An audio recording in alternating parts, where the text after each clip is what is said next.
Kisah Patih Joyodigdo, pemilik Aji Pancasona. Jika menyebut tentang makam gantung, orang akan teringat tentang Joyodigdo, seorang patih di Kadipaten Blitar, Jawa Timur yang sakti mandraguna. Kesaktian sang patih karena memiliki ilmu ajian Pancasona yang dapat hidup kembali ketika beliau wafat dan jasadnya menyentuh tanah.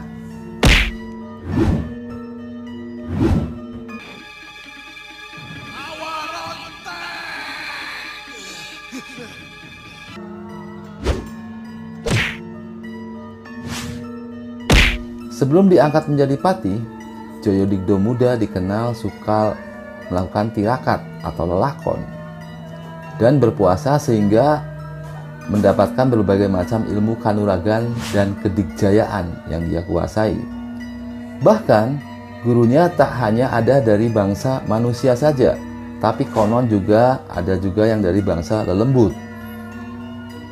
Tak heran jika Joyodigdo bisa menguasai ilmu ajian Pancasona yang juga disebut sebagai ajian rawa rontek.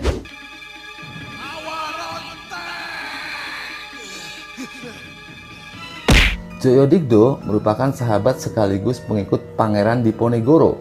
Tokoh ini juga memiliki darah biru Trahningrat dari Kerajaan Mataram karena putra Adipati Kulon Progo. Kedikjayaan Joyodigdo teruji ketika terjadi perang antara Belanda dengan Pangeran Diponegoro. Sebagai pengikut Pangeran Diponegoro, Joyodigdo yang saat itu masih berusia sekitar 30 tahun juga melakukan perlawanan kepada Belanda. Bahkan, dia terus melakukan perlawanan gerilya terhadap Belanda meski Pangeran Diponegoro telah ditangkap dan diasingkan.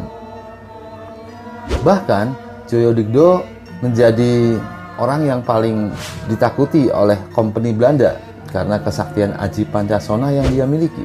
Joyodigdo dapat beberapa kali hidup kembali walaupun telah dieksekusi oleh para tentara kompeni Belanda ketika itu.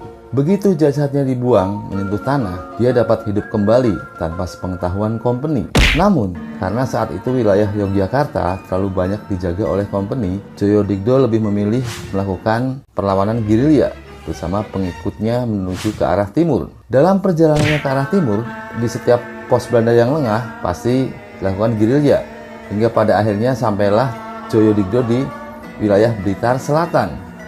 Di kota ini, tanpa sepengetahuan pihak penguasa Blitar saat itu, Joyodigdo bersama laskarnya terus melakukan perlawanan terhadap penjajah Belanda, sehingga Belanda merasa takut terhadap kesaktian Joyodigdo dan pengikutnya, dan pada akhirnya melepaskan pengawasan terhadap Kadipaten Blitar. Wilayahnya aman dari pemerasan kompeni.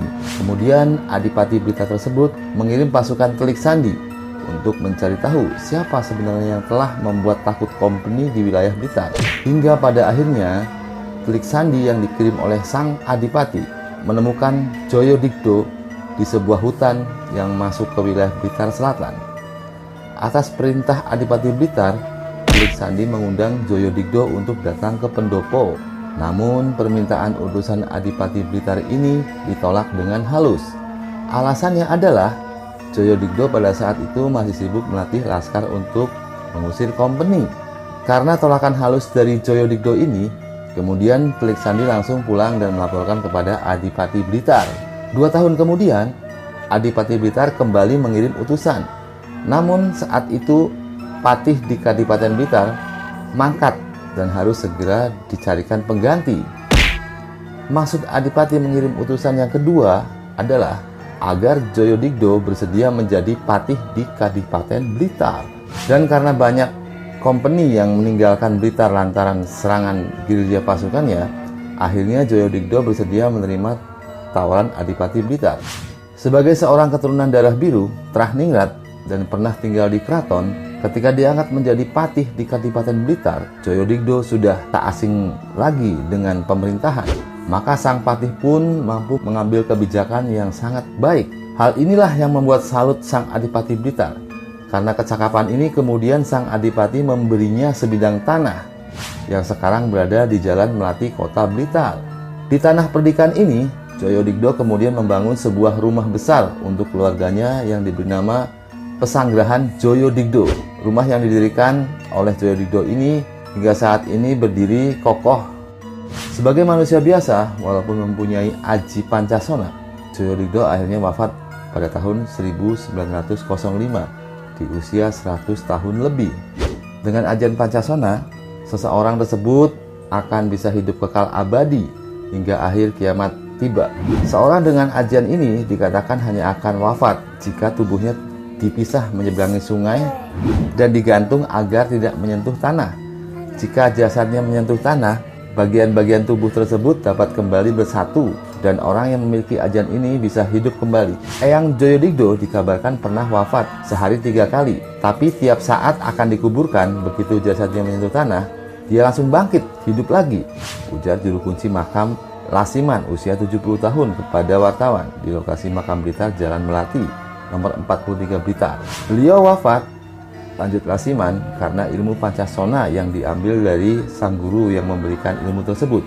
Sang guru beliau bernama Kyai Imam Sujono atau Eyang Jugo. Beliau wafat di usia 84 tahun saat sakit sepuh usia tua. Lalu karena kerabatnya kasihan, dimintakan Eyang Imam Sujono untuk mengambil kembali ilmu Pancasonanya jelasnya.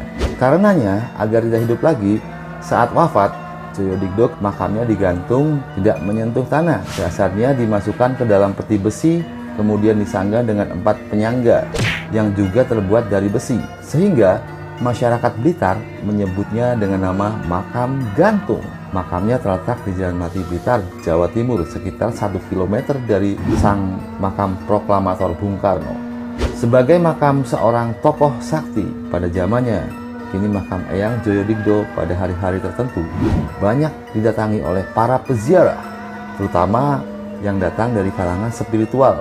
Beda dengan para peziarah biasa, kaum spiritualis ini datang ke makam Eyang Joyodigdo dengan maksud tertentu, yakni ingin berguru pada Eyang Joyodigdo secara gaib. Tujuannya adalah ingin mendapatkan titisan ilmu aji Pancasona.